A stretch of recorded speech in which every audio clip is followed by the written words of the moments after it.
Exactly, we have performance tests.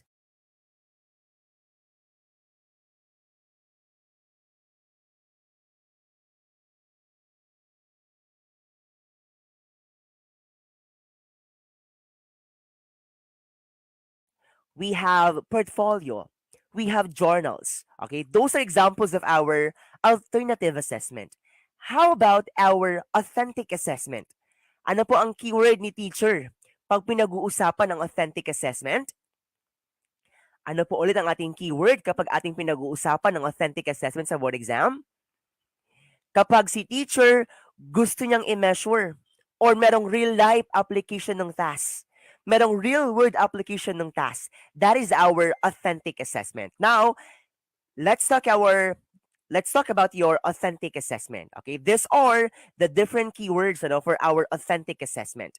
When we are talking of authentic assessment, this is worthwhile, this is significant, and this is meaningful. These are the keywords for authentic assessment, meaning worthwhile, significant, and meaningful. Si teacher, gusto niya na yung kanyang assessment and evaluation ay responsive and relevant sa needs ng mga estudyante niya. The second one is application of what the students have learned to a new situation. It's more of practical application of concepts. Okay? And the third concept is it's about relevant and how they should be used this concept into real life. Ibig sabihin, hindi po pwedeng mag stuck lang or mag stay lang yung learning sa loob ng four corners ng classroom. Dapat, paglabas ni learner sa loob ng classroom, merong application ng concept into real life, into real world. Ibig sabihin, ano ba yung value ng subject na yan sa totoong buhay? At paano ko ba magagamit yung concept na yan into real world applications, into real world concept. Okay? And the fourth or the first characteristic of our authentic assessment is that it simulates real life situations. Okay? Ibig sabihin, students are asked to participate in real world tasks and activities to demonstrate their knowledge of course of the subject matter. The second one, there are no or there are no right or wrong answer when it comes to authentic assessment. Ibig sabihin, lahat ng ginagawa ni learner ay naka-base lang sa kung paano yung experiences niya at kung paano niya i-apply yung concept into his real life. Okay, that's the meaning of that. The third one is it requires in-depth creativity and originality. Ibig sabihin, you let your learners think out of the box. Remember, as 21st century teachers, we need to develop the 21st century skills of our learners. We have to develop their communication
Ayan, hello, good evening everyone. Good evening po. Hello, good evening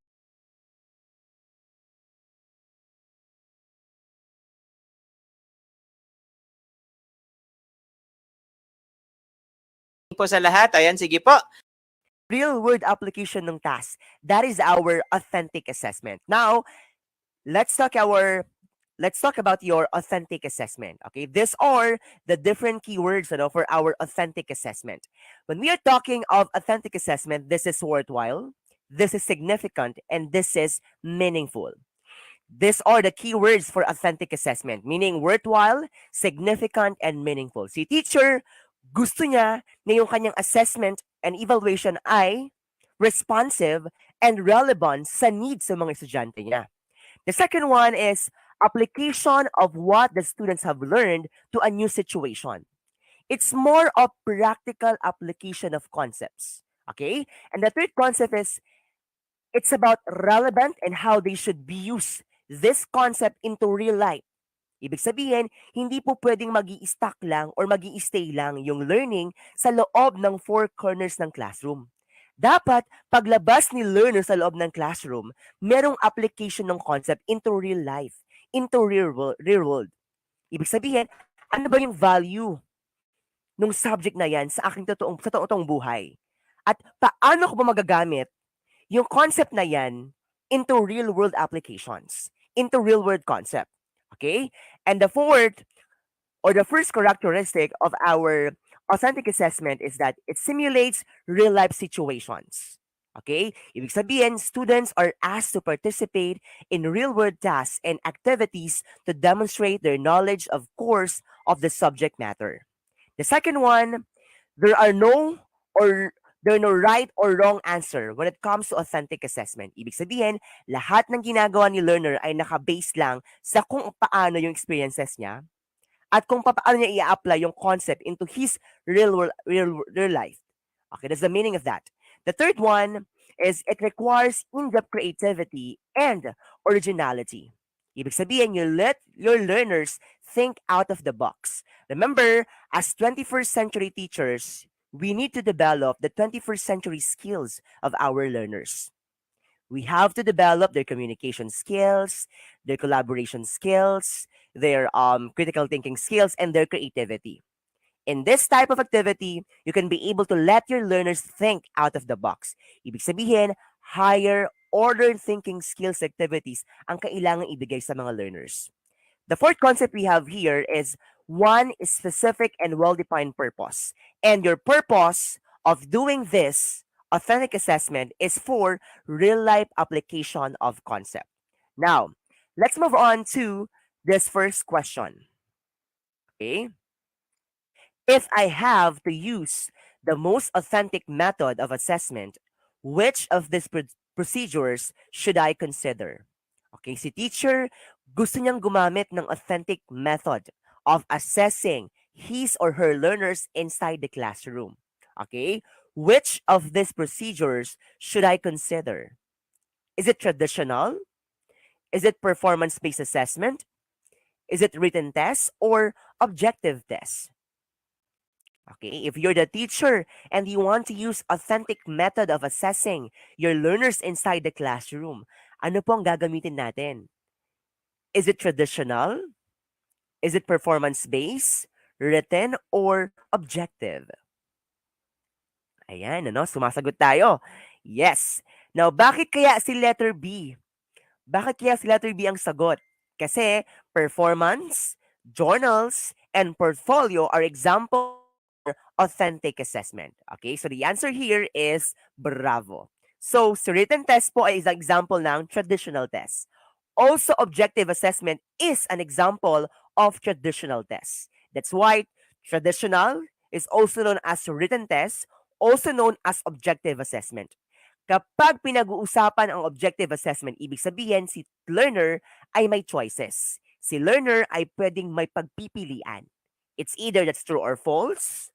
It's either that is matching type or multiple choice. Okay, so the answer here is performance-based assessment. Okay, very good po. Now, let's move on to our question number 2. Which is the least authentic mode of assessment? Okay? Ang tinatanong ng question is the least authentic mode. Is it paper and pencil tests in vocabulary? Oral performance to assess students' spoken communication skills? C. Experiment and science to assess skill in the use of scientific methods? Or letter D. Artist production for music or art subject?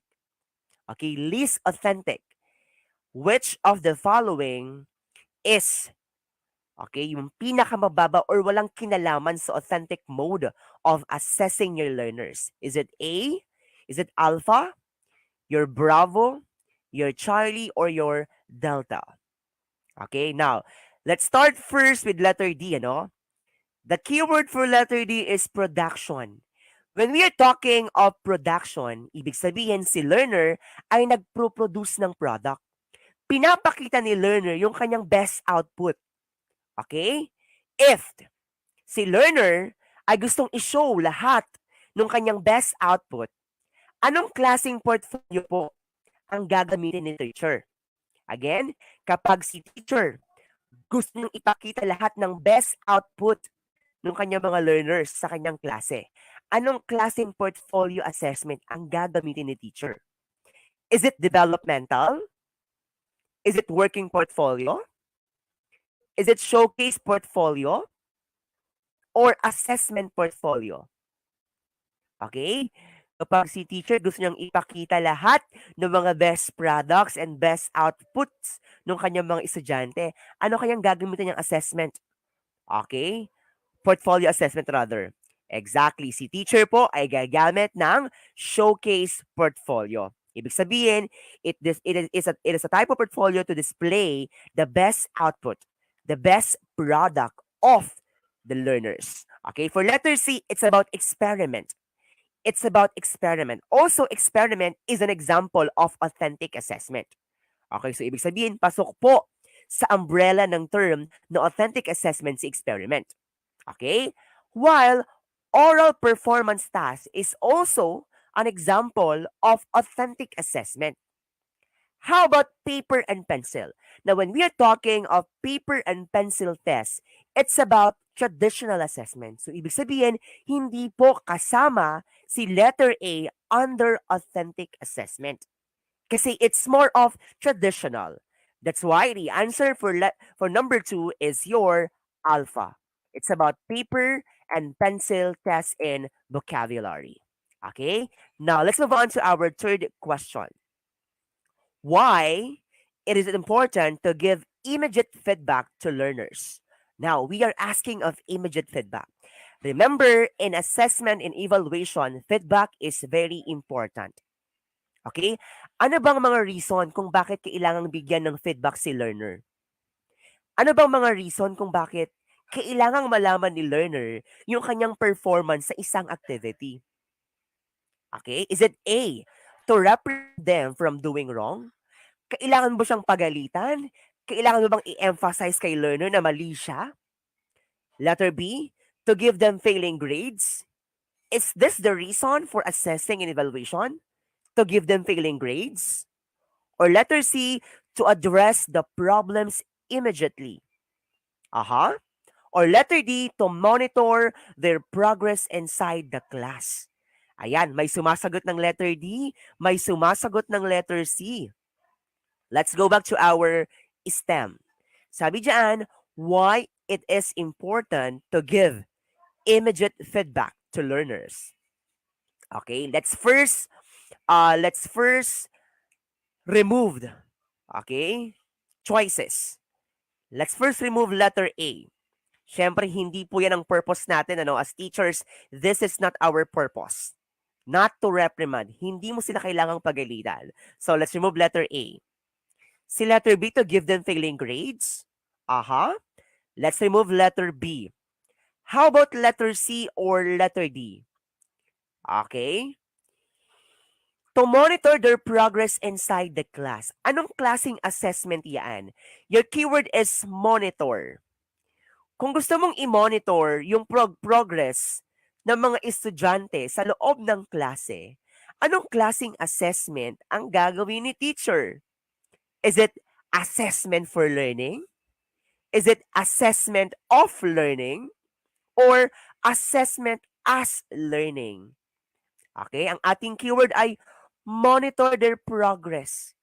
Gusto mong makita kung may progress ba dun sa kanilang learning? Gusto mong makita kung may changes ba sa behavior ng mga learners natin? Anong klasing or anong purpose no ng assessment ang gagamitin ni teacher? Is it for, of, or as? Okay, very good, ano? If you want to monitor their progress inside the class, ang gagamitin mo ay formative assessment. Pero, the best reason for giving immediate feedback to our learners is, okay, to address the problem immediately. Okay, so po, yun po mga sumagot ng letter D, ano, that is, okay, this question or that answer best suit for formative assessment. Okay, so medyo nagkamali po tayo ng sagot ano for this item. Okay, so ang tamang sagot po dito is letter C. Okay, to address problems immediately. Ganun po kaimportante ang feedback sa loob ng classroom. So dapat kapag po tayo ay nagbigay ng isang performance task or ng isang activity, okay, dapat po may feedback yan. Okay? At dapat immediate feedback. Okay, bakit siya immediate? Kasi dapat malaman agad ni learner kung tama ba yung kanyang ginawa or tama ba yung kanyang ginagawa or may mali siyang ginagawa or mali yung kanyang ginawa. Okay, that's the importance of feedback. Now, let's talk about the different principles of giving your grade. Okay, giving your grade to your learners. Now, how is periodic reporting of students' grades useful? Bakit kailangang ibigay or i-report, okay, ang final grade ng isang estudyante?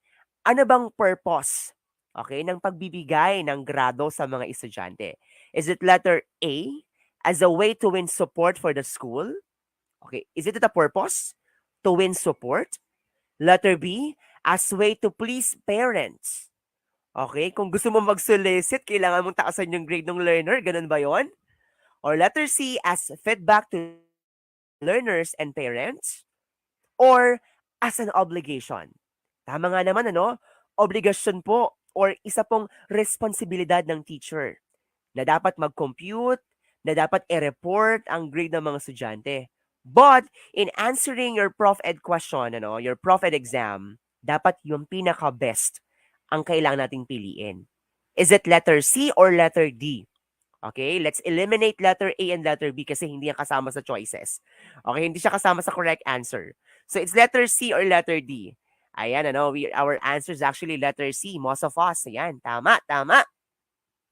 Okay, now, for this question po, ang tamang sagot ay it serves as a feedback to the learners and to the parents, of course. Okay, that's the reason why we give or we report the grades of our learners at the end. Okay, at the end of a period or at the end of the quarter. Okay, now, let's talk about your feedback. We have different principles and concept about feedback. The first one is provide feedback as soon as possible after the practice. Remember, kapag po pinag-uusapan ng practice, pumapasok po dyan ang behavior.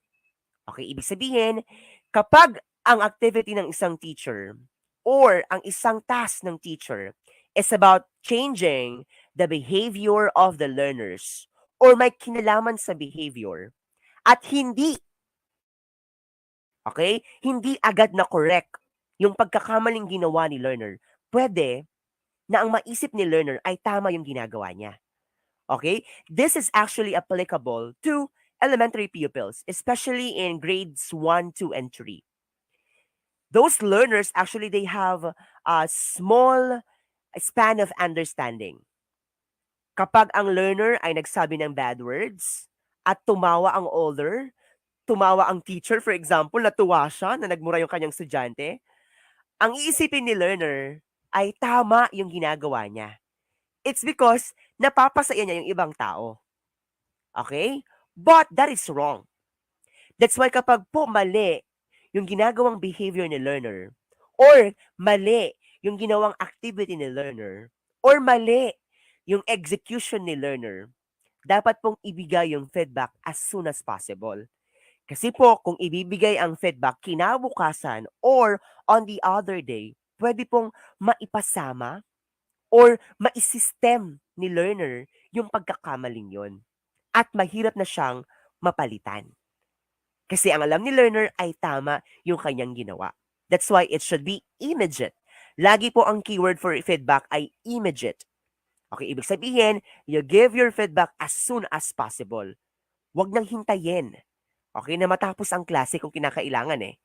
Okay, pag nakita mo, especially in teaching in PE, in our field, pag nakita mong mali yung execution ni learner ng pag-execute ng waltz, lapitan mo siya agad. Anak ko, mali ang ginagawa mo. This is how you perform it. Okay? Kapag po tayo ay nag-check, okay, ng practice, kapag tayo ay nag-check ng isang performance o ng execution, dapat po minomodel ni teacher yung correct execution or yung correct na paggamit ng formula or yung correct na paggamit ng isang word. Okay? Kung ano mang klaseng subject na meron kayo. Dapat kailangang i-model ni teacher. Kailangang i-demonstrate ni teacher yung tamang paggamit or yung tamang paggawa. Okay? Now, guideline number 2 in giving feedback. Make your feedback specific. What we are talking here is dapat po ang feedback ay developmentally appropriate to your learners. It should be specific, not too vague for the learner. Don't make your feedback too vague na minsan hindi maintindihan. Okay? So make it specific.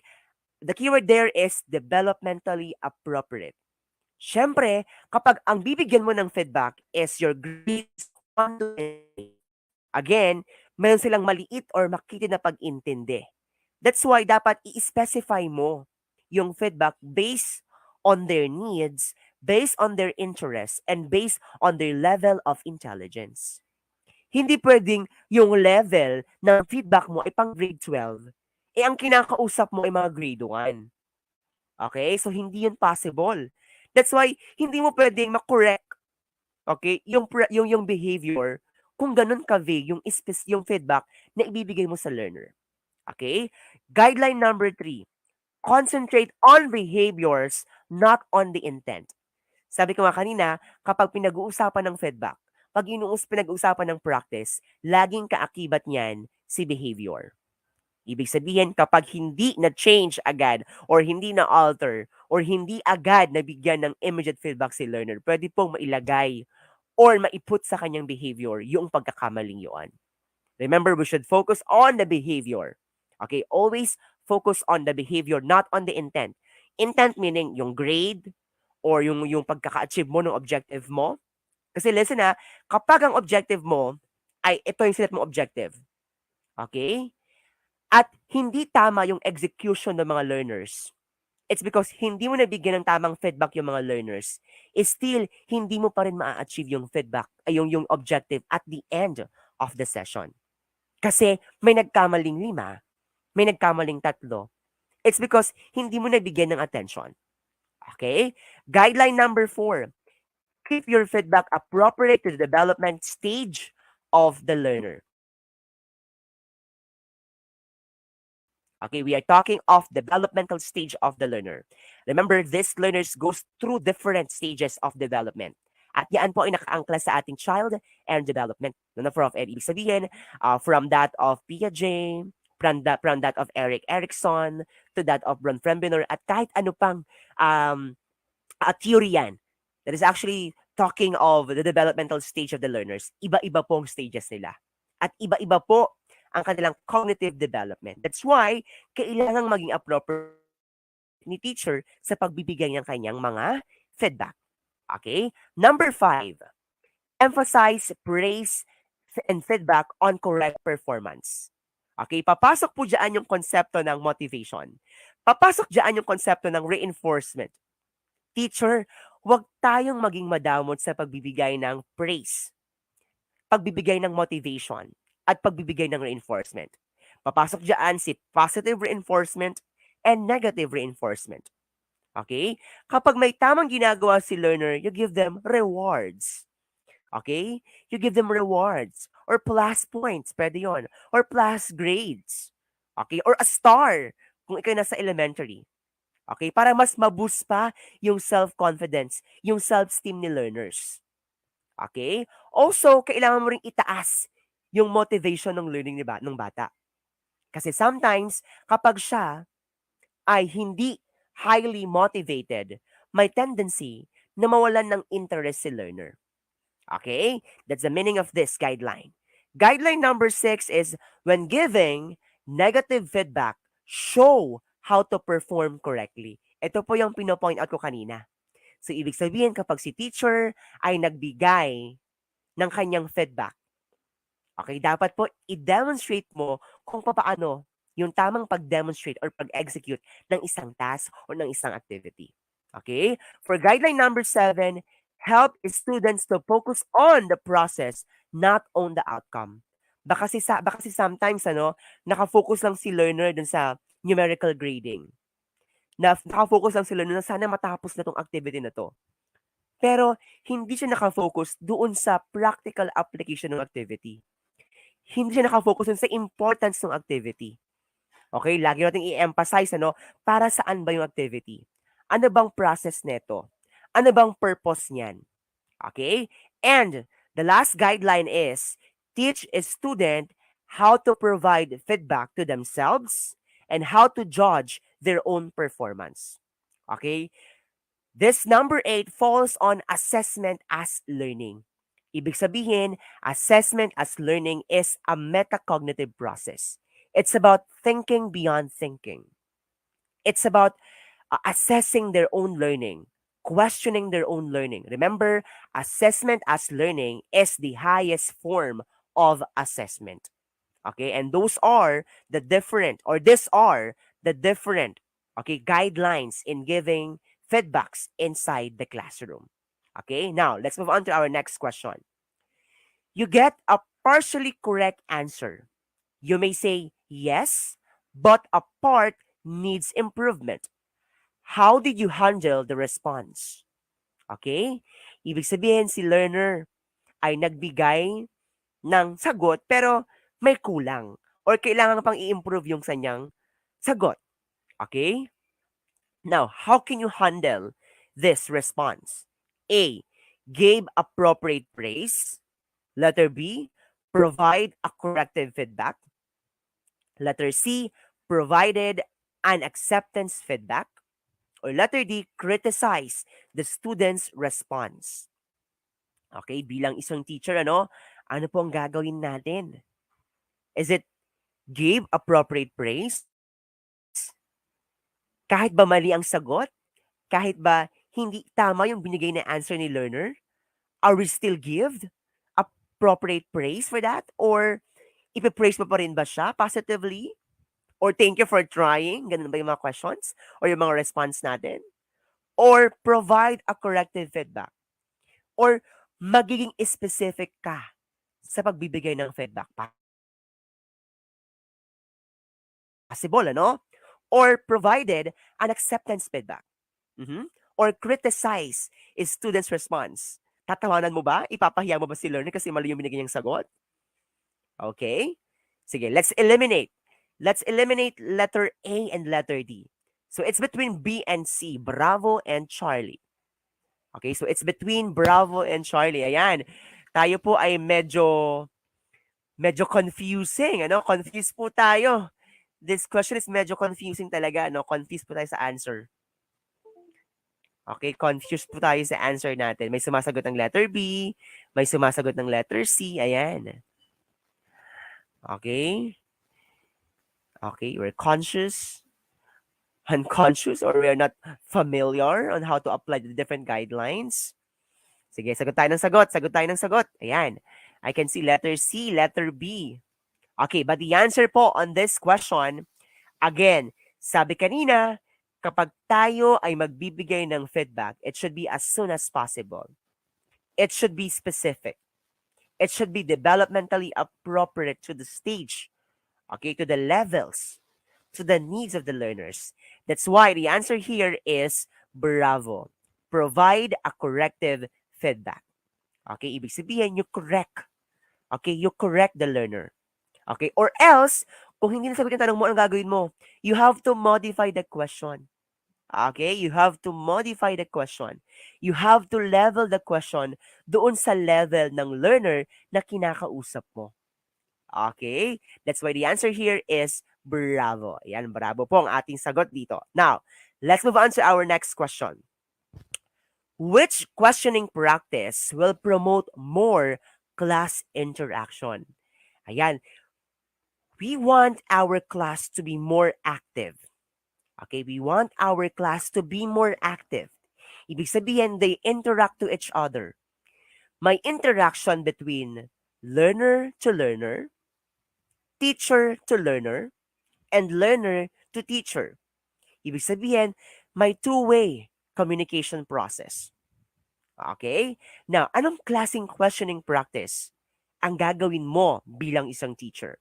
Letter A, asking rhetorical question. Letter B, rejecting wrong answer. Okay? Letter C, focusing on convergent question.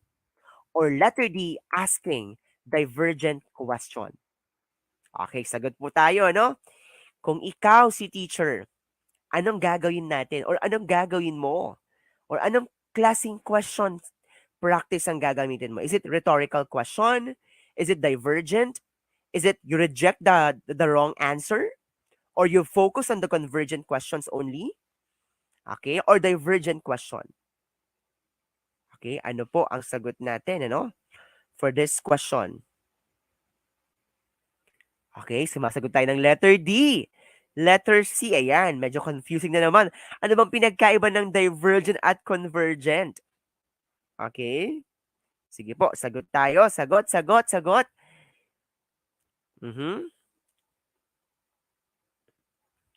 Yan, may sumasagot ng letter D, may sumasagot ng letter C. Yan, letter D, letter D.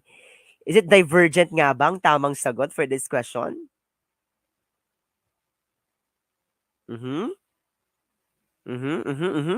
Okay, let's eliminate first. Let's eliminate your rhetorical kasi hindi naman yan nakakapag-promote ng class interaction. Also, rejecting the wrong answer. Okay? You can still accept wrong answer. Pero, ang gagawin mo doon, let them prove their answer. Okay?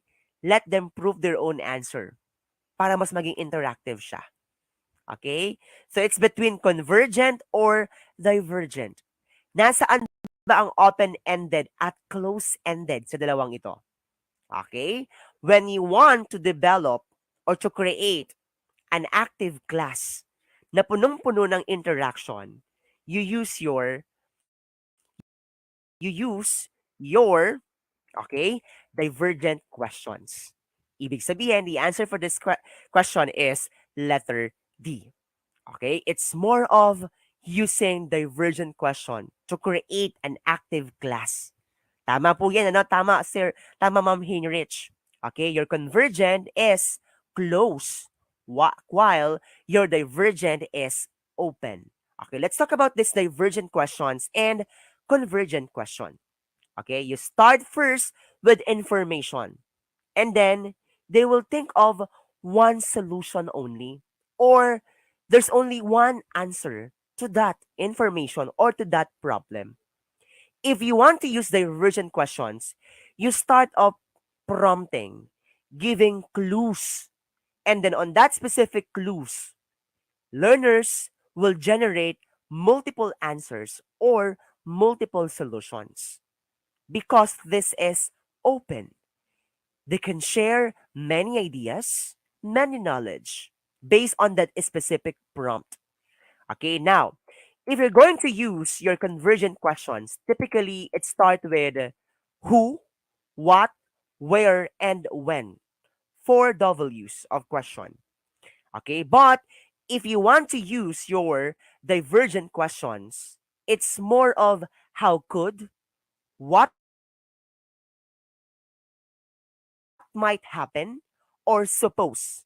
So, ibig sabihin, mas mataas yung level ng question. In using your divergent questions, you will develop the higher order thinking skills of the learners, their logical skills, their creativity. Kasi nga, it's more of approving their answers. It's more of generating multiple answers. Okay, that's the answer. That's why it's more of divergent question. Again, kapag po pinag-uusapan ng divergent, this is open. Divergent is open. Divergent is open. Divergent is open. Convergent is close. Letter C. Okay, convergent, close. C is for close. Okay, divergent is open. Okay, now let's move on to our next question. Teacher Rodel wants to develop his students' creativity. Okay? Nakapasok yung konsepto ng creativity. Remember, creativity is the highest. Okay, this is the highest domain in our cognitive taxonomy of domain. Okay? Is it synthesis question? Is it fact questions? Is it what if questions or analysis question?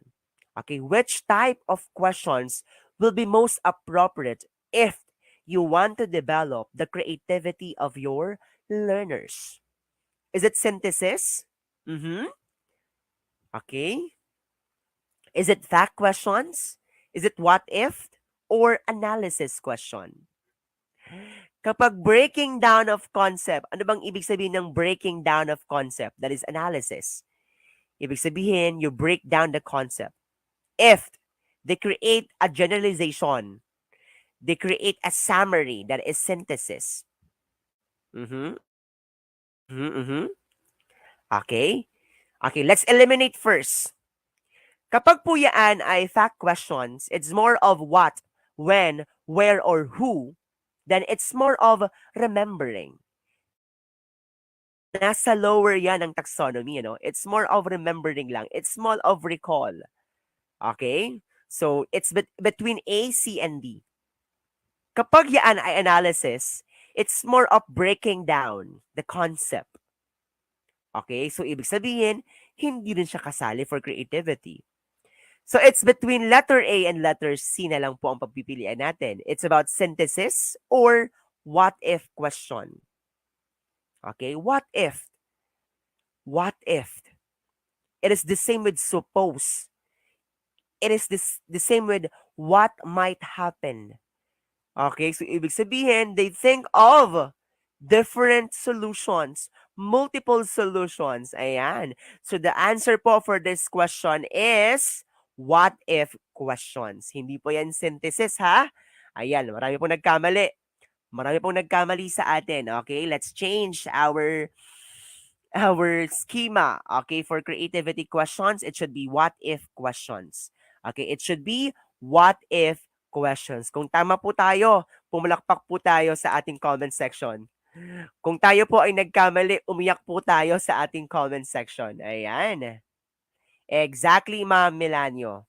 Okay, Sir Melanio rather. Ibig sabihin, what if question can lead to multiple answers. Okay. Now, let's move on to our next question.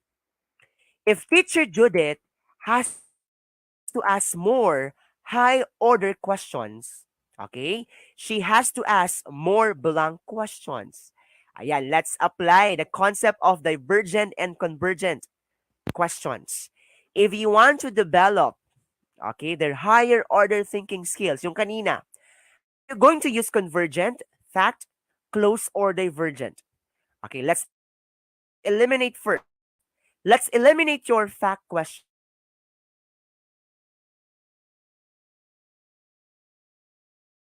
lang yung mga yan. Okay? How about closed? Okay, syempre kapag higher order questions, tapos closed question ang gagamitin mo, this is still the same with fact questions. So B and C is still the same. Okay? Now, it's between convergent or divergent. Kapag po sa board exam, tayo ay hindi familiar sa pagkakaiba ng convergent at divergent, maaaring magkamali tayo. Okay? So, ibig sabihin, si convergent, si fact, at si close ay iisa. Okay? Ito po ay iisa. So, ibig sabihin, tanggal po silang tatlo. Kasi silang tatlo ay iisang ibig sabihin. That's why the answer for this item ay si letter D. It's about using your divergent question because this is more of open-ended questions. Okay? Now, let's move on to our next question. Which must go with self-assessment for it to be more effective? Okay? Ano po ang kasama ng self-assessment para mas maging effective siya? Para mas maging objective, para mas maging reliable? Is it scoring rubric? Is it consensus of evaluation results from teacher and student? Is it external monitor? Aha. Is it public display of results of self-evaluation? Okay, ano pong gagamitin ni teacher? Ni teacher. Okay, para po mas maging effective ang self-assessment. Ibig sabihin, si teacher ay gagamit ng assessment as learning. Okay? It's a metacognitive process. Okay? Ano kayang gagamitin ni teacher? Or ni learner din? Okay? I can see your answers now, no? Most of us, ang sagot natin ay si letter A. Very good to know. We use our scoring rubric. Okay? Hindi po yan letter B, ha? Hindi po yan consensus of evaluation results from teacher and student. Okay? Para po mas maging objective at mas maging reliable, kailangan po may rubric. Magkasama po lagi ang performance task at si rubric. If you're going to give an activity to your learners, okay, performance task man po yan, or mga written task man po yan, or mga oral communication task man po yan, dapat po lagi siyang may kasamang rubric or criteria. Okay, lagi po niyang kakambal si criteria or si rubric para mas maging objective, mas maging reliable yung magiging result ng activity, at mas magiging effective yung iyong activity. Okay? Now, which could be seen in a rubric? If you're going to create a rubric, okay, ano ba ang mga konsepto or ano ba yung mga indicators na dapat nakapaloob sa isang rubric? Is it 1, objective and a high level of cognitive behavior? 2, multiple criteria in assessing learning? Let 3, quantitative descriptions of the quality of work? Or 4, qualitative descriptions of the quality of work? Is it 1 and 2 only? Is it 1, 2, 3, 4? Is it 1, 2, and 3? Or 2, 3, and 4 only? Okay? Ano po ang mga indicators na dapat nakapaloob sa ating scoring rubric, even in your criteria? Okay? Hindi ba kasama si objective in a high level of cognitive behavior? Hindi ba siya na pwedeng isama? Hindi ba kasama si qualitative descriptions? Okay, now, if you're going to create your rubric, remember that we have our quantitative value and qualitative descriptor in creating our rubric. We have scale there. Okay, we have numbers. For example, C1 meaning outstanding. C2, for example, needs improvement or improving. Okay, C3, for example, is needs improvement. C4 is failed. That is an example of qualitative description. Okay? When we are talking of quantitative description, that is your 1, 2, 3, and 4. Also, if you're going to create your rubric or criteria, it should be, okay, dapat nakafocus yan into multiple. Ibig sabihin, multidimensional dapat siya. Dapat ikaw ay nakafocus din sa iba't ibang pagkakaiba-iba ng mga learners mo. Also, dapat mo ring i-measure or dapat ka ring mag-create ng mataas na level ng objective. Especially if your learners are advanced. That's why kasama siya. Okay? Most of you, your answer is letter B. But the correct answer for this question is letter B nga. Okay, sabi ko kanina, no, hindi dapat na laging mataas ang objective. Kasi po, paano naman yung ibang learners na hindi kayang mag-adapt dun sa ganong klase ng objectives? Okay, so the answer here is letter B. Okay, now let's move on to our next question. Let's discuss your rubric scoring guidelines. Okay, ano ba yung mga dapat? Okay, ano dapat yung makita sa ating rubric? The first one is useful in assessing complex and subjective criteria.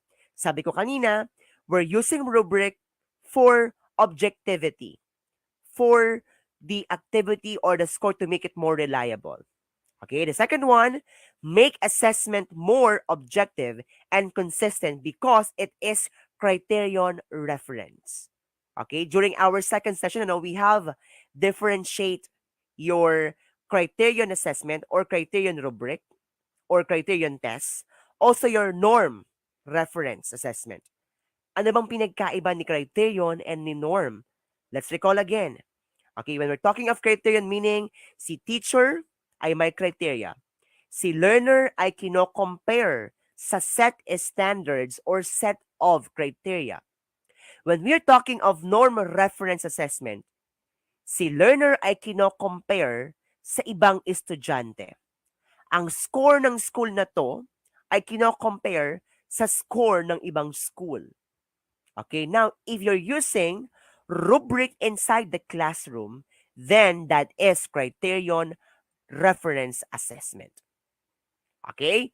Third one, sets benchmark against which to measure students' progress. Ibig sabihin, may basis si learner. Ano kaya ang basis ni teacher in grading my activity? Yun yung question sa utak ni learner. Ang question mo naman sa utak mo, ano kaya yung basis ko in giving score to my learners? Okay, and your basis is the rubric. Para maiwasan ng bias, you have to use your rubric. Sometimes kasi the biases are very, it's very, very, hindi siya pwedeng maiwasan sa loob ng classroom. Totoo yan. We have personal biases. For example, anak mo yung estudyante. Okay? Or for example, jowa mo yung estudyante mo. For example, kapitbahay mo siya or kamag-anak mo siya. Nahiya kang bigyan ng mababang grade. That's why inaangat mo, tinataas mo yung grade. Okay? That's why sometimes, para mas maging objective si teacher in giving grades, kailangan may rubric ka. Okay? Yun yung magiging basis mo dun sa progress ni learners. At yun yung magiging basis mo in giving grade to your learners. Okay? The fourth one is clearly shows students how their work will be evaluated and what is expected to them. Okay, ibig sabihin, may basis ka, also si learner ay may basis din siya. Okay? Next, let's talk about the different type of this rubric. Okay, the first one is we have holistic rubric. Now, we have different advantages and disadvantages of this rubrics. Okay, or using this holistic rubric. The first one is that it is easy to create and use. The second one emphasizes the positive only kasi nga hindi siya specific. Kasi as a whole, yung pagbibigay mo ng feedback or yung pagbibigay mo ng feedback sa learners. Okay, ang cons niya, feedback is too vague. Ibig sabihin, masyadong malawak. Okay, the feedback is not specific. And a student might not understand the reason for grading kasi wala siyang basis. Ang nakita niya lang is the general rubric. Okay, yun naman yung disadvantages of using your holistic rubric. Okay? Next one, we have your example of your holistic rubric. Ito yon. This is an example of holistic rubric. Okay, letter A stands for outstanding. Pag binigyan si learner ng outstanding, that's it. It's outstanding. Hindi alam ni learner kung saan siya nagkamali. Hindi alam ni learner kung ano yung pagkukulang niya. Okay? If you give your learner average, hindi niya malalaman kung saan siya nagkulang. It is still average lang. Okay? Next example of rubric is we have your analytic rubric. Okay? When we are talking of analytic rubric, the feedback is criteria-based. And criteria can be weighted. Ibig sabihin, mas specific. Okay, mas specific yung feedback na pwedeng ma-receive ni learner. If you want to see mastery in learning, again, ang ating keyword, mastery in learning, you need to use your analytic rubric. Okay, that's your analytic rubric, mastery in learning. This is an example of analytic rubric. Okay, next one is we have your single point rubric. This is actually easier to read and process. Feedback is mastery oriented and easy to create and use. But it requires a little more work for the teacher since it is always includes mastery-oriented feedback. Ibig sabihin, individual kang magbibigay ng feedback at dapat individual kang may ibibigay, okay, na kailangang i-improve ni learner. Kasama yun dun sa feedback na ibibigay mo. Okay? This is an example of your single point rubric. Okay? The next one is this question. The pupils are to be judged individually on their mastery of the singing of the national anthem. So, their teacher let them sing individually. What should be or what should the teacher use in rating the performance of the pupils considering the fact that the teacher has only one period to spend in evaluating her 20 pupils? Is it A, analytic? Is it B, holistic?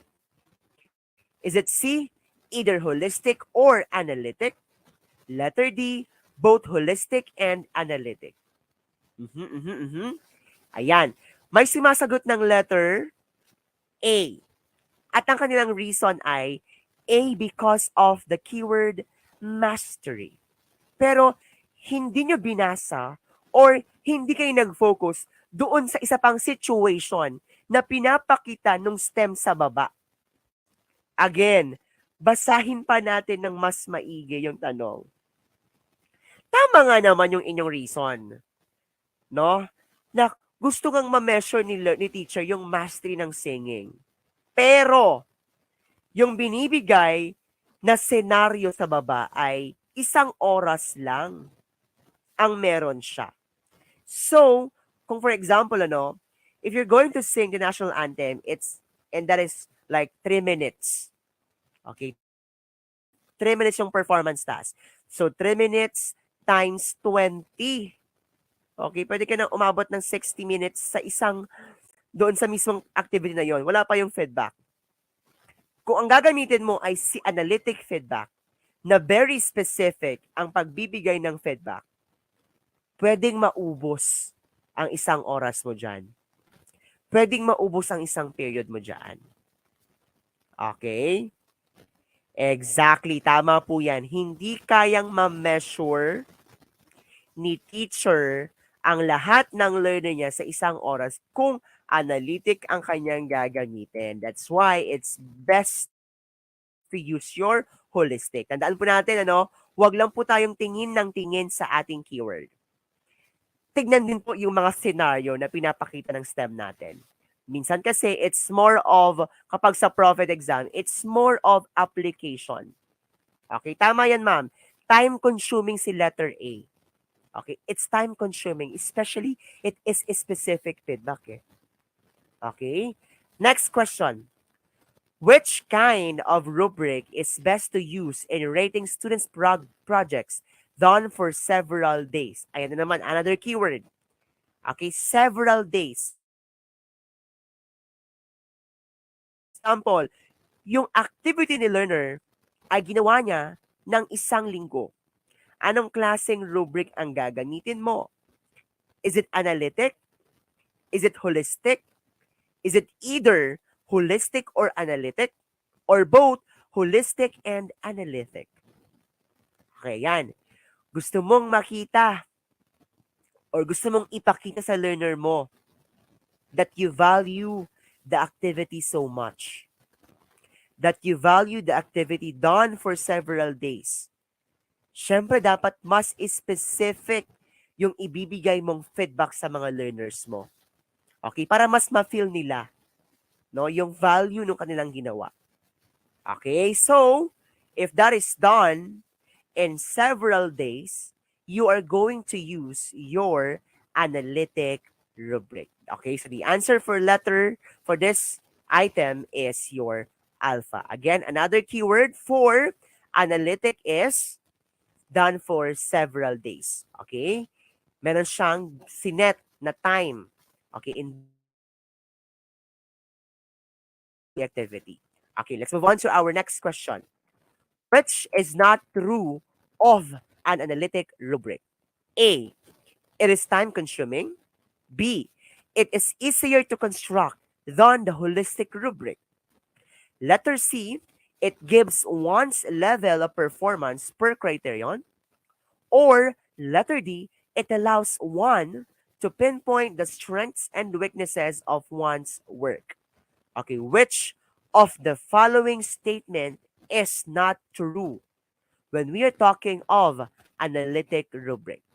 Kapag po yan ba ay analytic rubric, yan po ba ay time consuming? Yes. Kapag po yan ba ay analytic rubric, are we going to pinpoint the strength and the weaknesses of the learner? Yes. Okay? Kung yan po ba ay analytic rubric, yan po ba ay mas madaling gawin kaysa sa holistic rubric?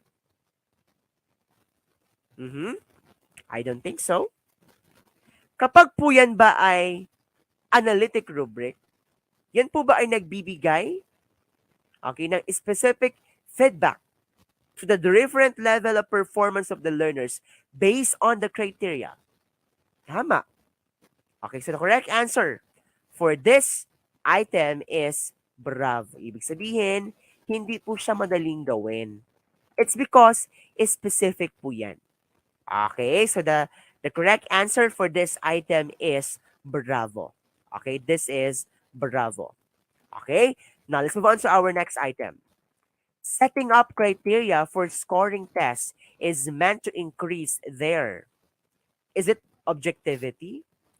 Is it validity? Is it reliability or usability?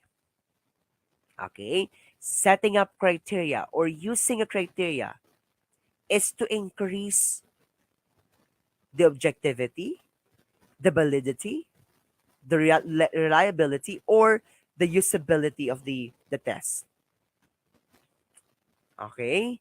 Ito po ay aking nabanggit na kanina, no? Nabanggit ko na po kanina ang tamang sagot sa item na ito. If we are going to use, criteria in any activity, in any task, we want to increase the objectivity of the test. So it's letter A. Okay, the correct answer for this item is alpha. Okay, very good po. Now let's move on to our next question. Which rubric cannot provide a specific feedback for improvement? Okay, ito po ay mga practical application ng konsepto ng rubric. Okay, which cannot provide a specific feedback for improvement.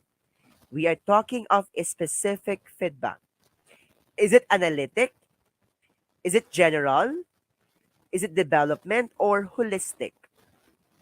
Okay, sagot po tayo. Ano po kaya ang hindi nakakapag-provide ng specific feedback sa mga rubric na ito? Is it analytic? Is it general? Is it development or holistic? Again, okay, wala pong example ng general. General is an example, is also from holistic yan eh. Kapag development yan, if you want to see the progress, if you want to see the development of your learners, then it is an example of analytic. Nakapasama siya sa umbrella ng analytic. Okay, so it's between A and D lang po ang tamang sagot.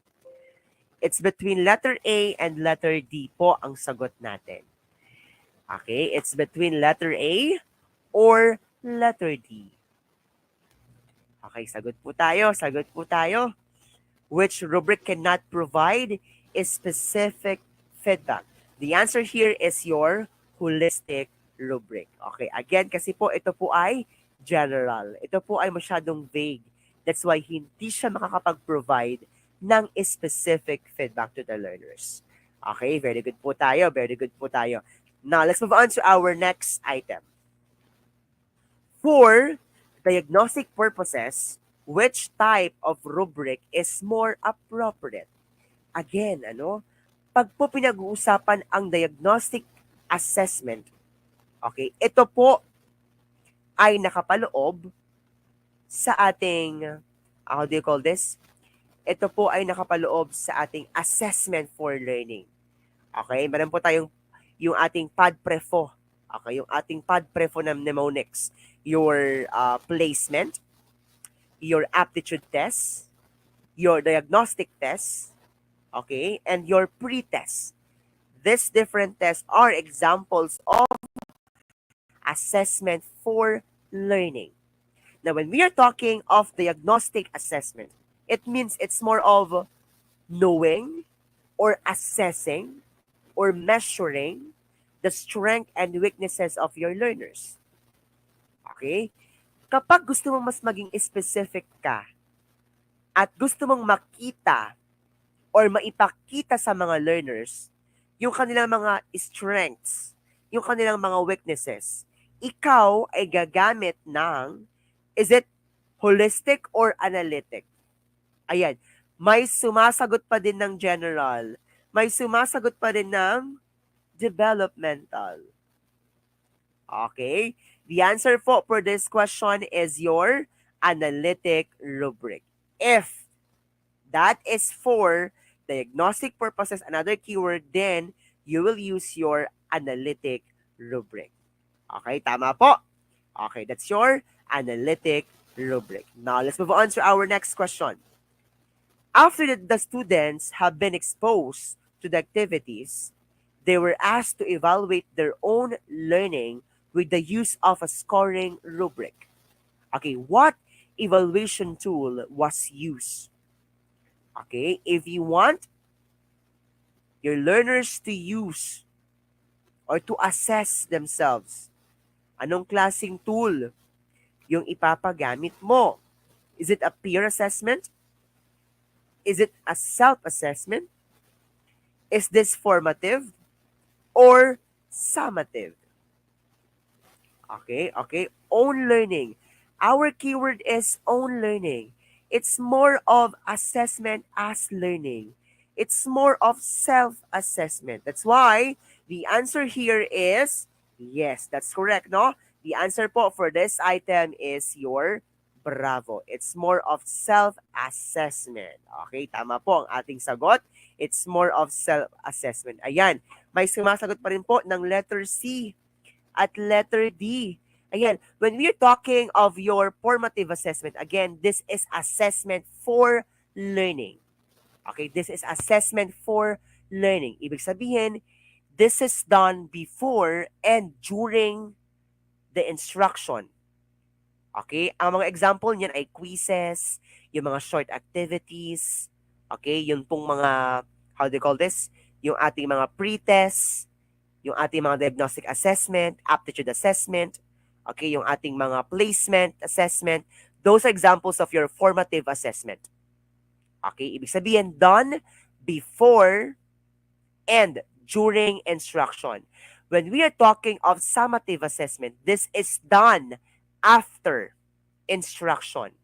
It's more of final project, final examination, okay, or quarterly examination. Those are examples of your summative assessment or assessment of learning. Now, when we are talking of self-assessment, it's more of assessment as learning. Ibig sabihin, you are questioning your own learning. You are asking your own learning.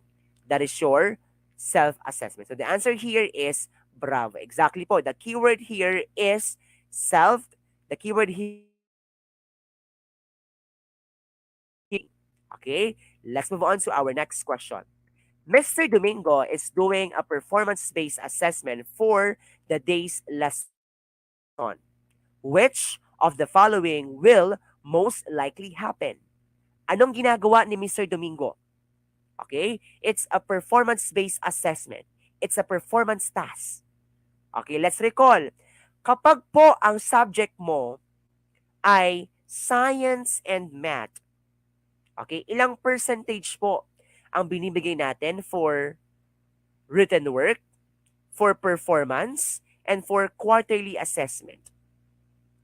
Kapag po ang subject mo ay math and science, okay, ilang percentage po ang ating binibigay for written assessment, for performance task, and for quarterly assessment? Okay, kung ikaw ay science math, is it 50-30-20 or 40-40-20? Ayan, kapag po ikaw ay isang math major at science major, it should be 40-40-20. 40 for written work, 40 for performance tasks, and 24, okay, 24 quarterly assessment. Ito po ay nakabase sa DepEd Order number 8, series of 2015. How about if your subject is languages? Araling panlipunan. Okay? Ilang percent po ang ating binibigay sa ating languages? Like English and Filipino. Okay? Ilang percent po ang kanilang performance task? Ang kanilang written task, ang kanilang performance task, at quarterly assessment. Okay? It should be 30-50-20. 30% for written,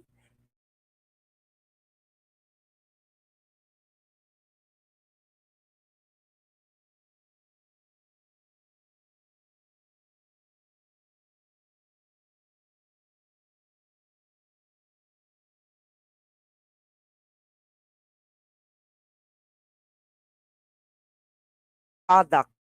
Okay?